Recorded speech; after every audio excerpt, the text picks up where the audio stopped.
Welcome to this deep dive.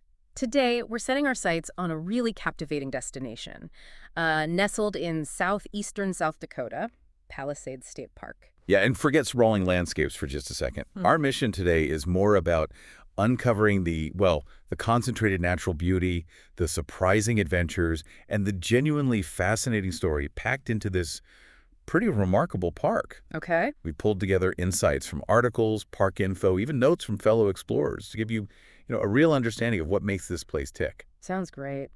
So prepare to discover the story etched in those striking pink rocks and the creek that's patiently carved its way through them over time. Exactly. Okay, so let's get oriented. Where exactly do we find Palisades State Park? Right, you'll find Palisades in southeastern South Dakota, very close to the town of Garrettson. Now, while South Dakota has some massive state parks, what's interesting about Palisades is its visual impact, despite, historically, its size. Oh, It started at just 157 acres, but there was a big expansion recently in 2024, up to 435 acres. So its dramatic features are even more accessible now. small but delivering a punch, it sounds like. So geographically, where does it sit? It's conveniently located, about 30 minutes northeast of Sioux Falls. Makes it a pretty straightforward trip for a lot of people. Easy to get to then. Yeah. And zooming out a bit, the park is situated on the Coteau des Prairies, which is this plateau sculpted by, the incredible power of glacial movement ages ago. Glacial movement, that's the recipe for some truly dramatic landscapes, isn't it? Absolutely. Which leads us perfectly to what many consider the park's highlight. Those stunning Sioux quartzite formations. Ah, yes, the rocks. Tell us about these ancient wonders. Well, the park is truly renowned for them. These formations rise pretty impressively, up to 50 feet in some spots. 30 feet. Yeah. And what's particularly awe-inspiring is their aged geologists estimate they are over 1.2 billion years old. Wow. Over 1 billion years. It's almost impossible to wrap your head around that kind of time. It really is. Long before, even the earliest complex life on Earth. And they have a very distinctive look. They do indeed. The rocks have this very appealing, almost signature pink hue. They're made of Sioux quartzite, which is this very hard metamorphic rock, super durable. Explains why they've lasted so long. Okay, that makes sense. And then you have Split Rock Creek, which just adds another layer of visual drama. It flows directly through the park, flanked by these ancient cliffs and spires rising on either side. It basically creates this dramatic, sheer-walled canyon. It's quite a sight. It paints such a vivid picture, this ancient, resilient landscape. But it's not just about geology, is it? There's a human story woven in there, too. Oh, absolutely. Fast forward, a mere billion years or so. Right. And in the 1860s, pioneers started settling the region. The area around Palisades actually became a bit of a focal point. They established a flour mill, and a small town named Palisades grew up right around it. A whole town. Interesting. What happened to it? Well, it seems it was quite a thriving little community for a time. But the big turning point came with the railroads. Crucially, the tracks bypassed Palisades. Ah, the classic story. Yeah, pretty common in the West. Rail access was often key for survival, for growth. So as a result, many of the residents eventually packed up and relocated to what's now Garrettson nearby, which did get a railroad connection. That makes sense. Infrastructure reshaping communities. And the mill itself, that must have been vital early on. Totally. A large flour mill once stood overlooking the park, powered by the very same Split Rock Creek we've been talking about. You can almost picture the industry, the activity the creek supported back then. And there's a little twist in the history, too, right? Something about silver. That's right. Bit of a flash in the pan. In 1886, there was this brief discovery downstream of what they thought was silver. Sparked a wave of local excitement. Nearly 300 claims were staked. But, it turned out the ore was very low quality. So those claims were quickly dropped, a fleeting silver rush that never really took off. Just a little reminder of those hopes and dreams tied to westward expansion. Fascinating little footnote. Now, moving forward in time, there's still an impressive structure there, isn't there? A testament to a more enduring era. Indeed. The 1908 Palisades Iron Bridge. It's a really significant historical landmark right in the park. Built by the Western Bridge and Construction Company of Omaha. Still standing. Still spans Split Rock Creek today. And its historical significance is recognized. It's listed on the National Register of Historic Places. That's great. Yeah, and interestingly, there were earlier attempts to bridge the creek. Mill Dam Bridge back in 1870, another bridge in 1883, but that one was wiped out by a powerful ice jam in '96. So the 1908 bridge, it represents a more lasting bit of engineering. Okay, so we have this incredible geology, billions of years old, mixed with pioneer history, even a hint of silver fever. Now, what draws people to Palisades today? What can you actually do there? Well, Palisades is a real hub for outdoor recreation now. The park's open daily, 6 a.m. to 11 p.m., offers a wide range of activities for visitors to connect with nature. Like what specifically? Popular choices include camping, naturally, hiking. And for those wanting a bit more adventure, there are fantastic opportunities for rock climbing. And kayaking along Split Rock Creek is pretty special too. Oh, kayaking through that canyon must be amazing. Yeah, it's really scenic. Sounds like something for everyone, from relaxed explorers to, adventure seekers. What else is on offer? You can also enjoy bird watching. The expanded habitat helps with that. There's sand volleyball, fishing in the creek, even hunting in designated areas during certain seasons. Okay. And what's a really nice feature, I think, is that the park offers various pieces of recreational gear equipment you can check out free of charge. Free equipment. That's fantastic. Makes it easier for people to try things out. Exactly. Encourages exploration. So let's dive deeper into one of those big ones, rock climbing. Those quartzite formations must be a major draw. Absolutely. The Sioux Quartzite, with its natural cliffs and these intricate crack systems, it offers a really diverse range of climbing routes, suitable for all levels, really, from beginners just learning to experienced climbers looking for a challenge. Is there help for beginners? Yeah. For those new to the sport, the park actually has arrangements for guided climbs. You get trained instructors, all of the necessary safety gear, that kind of thing. Good. Safety's key. Are there specific rules climbers need to know? Yes, definitely. A key regulation is that bolting, drilling and placing permanent metal anchors in the rock that's not allowed on the quartzite. Ah, to protect the rock. Exactly. Preserves the natural integrity. So because of that, the area is particularly popular for experienced traditional climbers or trad climbers. They use removable protection they place and take out as they go. Right. Removable gear. Yeah. And it's also a good spot for top roping, where the rope's anchored above the climb. So it caters to a specific style. Any famous or notable climbs there? There are indeed. Some recognized climbs have names like Slanderos and Debuant Farmers, both rated 5.11, which means they're quite challenging routes, need significant skill. Okay, tough ones. Then there are climbs like King Olaf and Never Say Never, both rated 5.9. Still challenging, but maybe more accessible for intermediate climbers. And interestingly, bouldering that's climbing shorter routes without ropes over crash pads that's become popular too. Bouldering too? Yep. There are established problems, as they call bouldering routes, like contrivance rated V5 and necessary contrivance V4. Those ratings also indicate difficulty. Higher numbers are harder. Plenty to keep climbers busy then. What about those of us who prefer exploring with our feet on the ground? What are the hiking trails like? Right. The park has a well-maintained network, about 2.7 miles of walking paths in total, covering 4 main hiking trails. They wind through those impressive quartzite formations and offer really picturesque views of Split Rock Creek. Any must-do trails you'd recommend? Well, the Split Rock Creek Trail is popular. It's about 1.5 miles, generally considered pretty easy and enjoyable. Great views of the creek and that historic 1908 iron bridge we mentioned. Okay, nice easy one. Then there's the South Wall Trail. That's shorter, a half-mile loop. Takes you right between the creek and the South Rock Wall.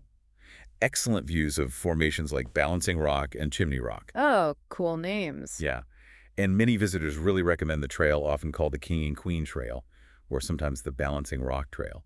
It gives you these breathtaking panoramic views from the top of the cliffs. Really gives you a sense of the scale and beauty. Sounds fantastic. Any practical advice for hikers heading out on these trails? Definitely. Wear sturdy, comfortable footwear. That's essential.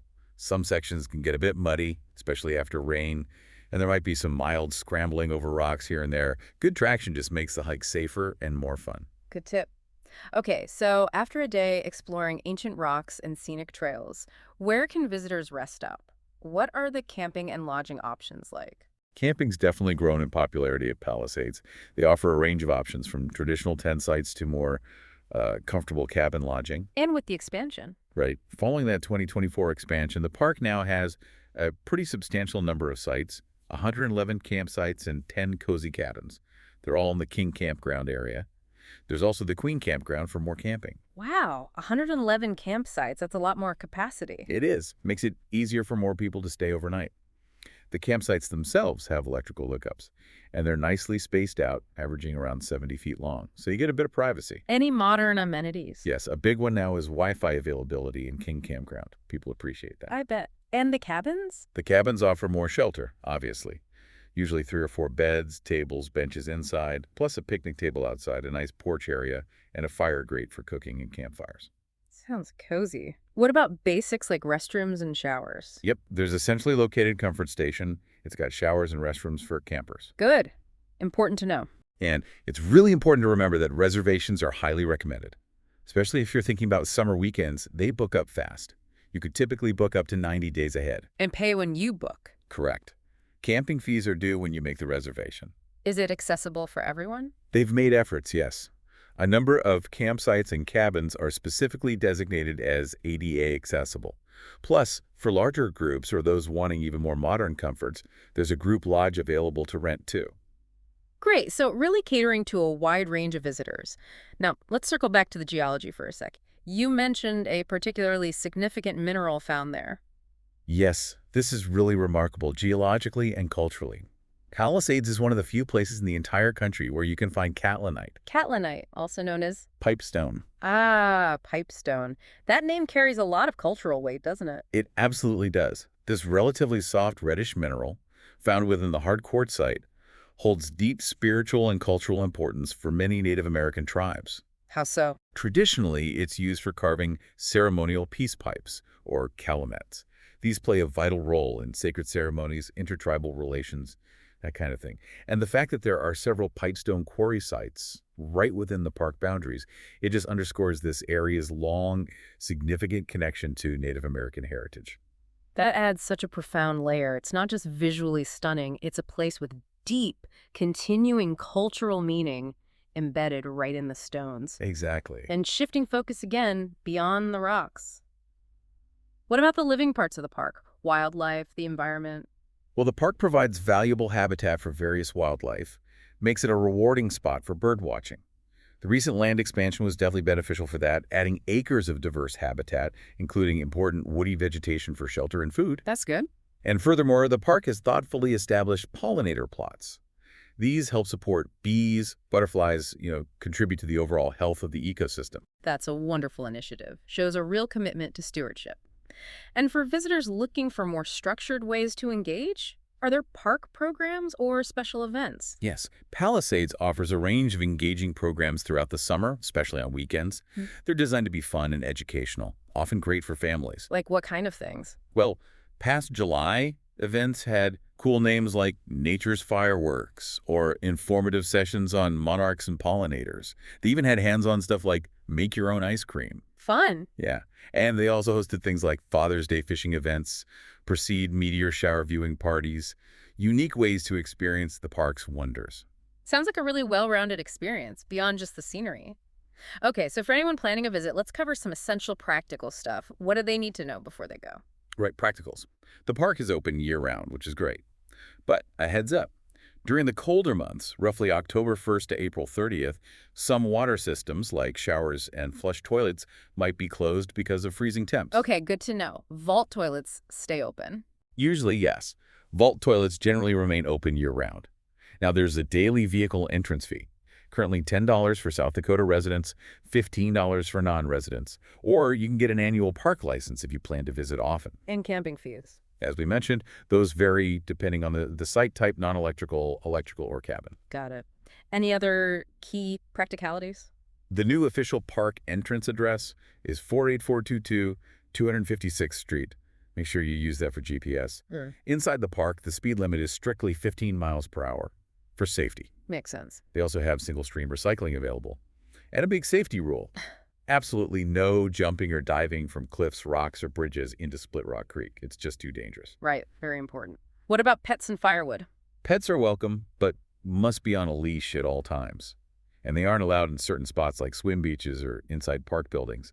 For firewood, to prevent spreading invasive species like the emerald ash borer, only certified firewood is allowed. But you can buy certified wood right there in the park. Yep. And finally, just a reminder about quiet hours. 11 p.m. to 6 a.m. helps ensure a peaceful experience for everyone camping. All very important info for planning a smooth trip. Now, what if you're looking to explore a bit beyond the park? Any notable nearby attractions? Absolutely. The town of Garrettson, which we mentioned with the railroad history, has some local charm. There's Annie's Coffee House and that intriguing geological feature called Devil's Gulch. Okay. Other nearby nature spots include Big Sioux Recreation Area and Beaver Creek Nature Area. Both offer their own unique landscapes. And of course, Sioux Falls isn't far. Plenty to see there. Falls Park, the Arc of Dreams sculpture, just a short drive away. Devil's Gulch, that name definitely sparks curiosity. Isn't there a local legend tied to that spot, maybe involving a famous outlaw? Yes, indeed. Local folklore loves this story. It recounts the tale of the notorious Jesse James, Ah, Jesse James. allegedly making this daring escape from lawmen by leaping his horse across the narrow chasm of Devil's Gulch. No way. Across the gulch? That's the legend.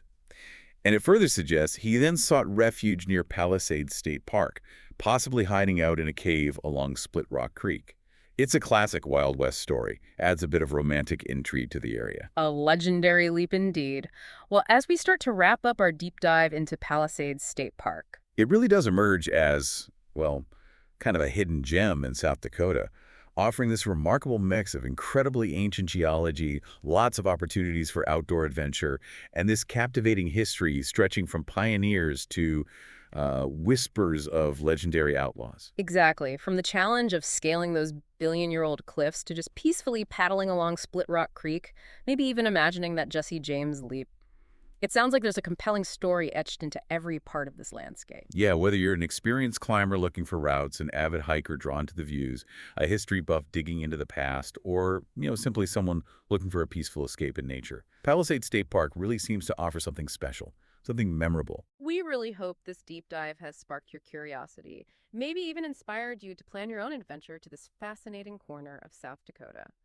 And on that note, we'll leave you with this to think about.